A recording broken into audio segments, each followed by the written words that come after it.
The Golden Duck, a beautiful story for kids. Welcome to Fairyland. Long ago, a young boy named Lutek lived in Warsaw. Lutek was penniless and lived on what he managed to earn from the foreman. He was a shoemaker and he worked in one of the factories in the old town. In the evenings, Lutek often sat at the inn and listened to the exciting stories of older residents. He liked the tales so much that he often imagined being a brave warrior on the battlefield or a wealthy merchant traveling across distant lands. One evening, he heard the quiet conversations of the masters. Apparently on Tamka Street, in the basement of the Ostrowski Castle, there is a golden duck, Master Jen whispered mysteriously. I heard that it is a beautiful bird, but also very crafty and dangerous, Master Bartłomij added. Why is it dangerous? How can a duck be dangerous? Others asked. Looking for the duck can get you lost in an underground basement. You might never return to the surface. They say that many have already tried and never returned, Master Jan replied. What if someone meets the duck? Asked young Stas. He was the son of one of the masters. Then the duck will make him rich forever, replied the masters. Lutek heard these words and immediately ran out of the inn. He headed straight to Tamka Street.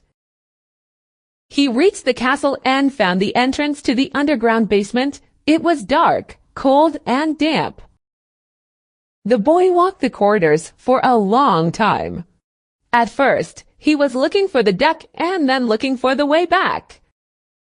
He was so tired and cold that he lost all hope of returning home.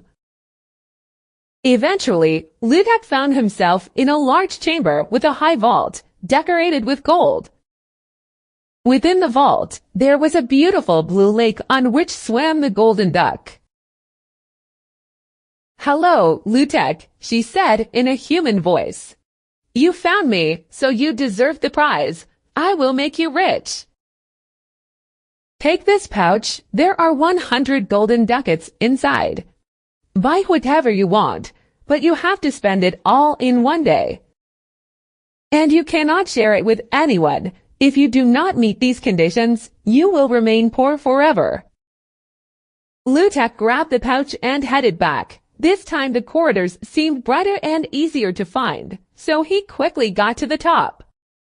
Warsaw was waking up, shops were slowly opening, and people were coming out to the streets.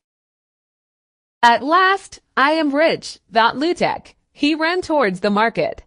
First, he bought all the delicacies he had ever wanted. Then he went to the tailor and dressed in the most expensive outfit. It was decorated with precious stones and gold, paired with leather shoes with golden spurs.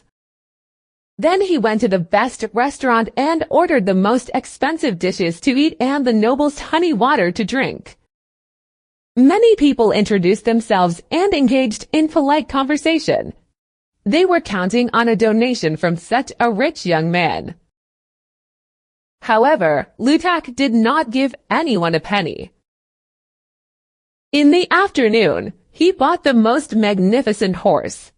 At the jeweler, he ordered a gold ring with the largest diamond. In the evening he went to the theater, where he sat in the prince's lodge. As the evening grew dark, Lutek's purse was still half full. The stores were slowly closing. Lutek was too full to eat any more. He wondered what else he could spend money on when he heard a voice. Noble sir, please help an old beggar. The war took everything I had. He looked around and saw the hunched figure of an old man in the shadows. The rags he was wearing had indeed once been a beautiful soldier's uniform. Lutek reached into his pocket and pulled out a handful of ducats. The moment he handed them to the beggar, a bright light shone right next to him. He heard the voice of the golden duck. You have not met my conditions. You will always be a poor shoemaker. Lutek looked at the happy old man. Good, he said. I could not live like that anyway, because I would never be truly happy. Money does not give you happiness unless you have someone to share it with.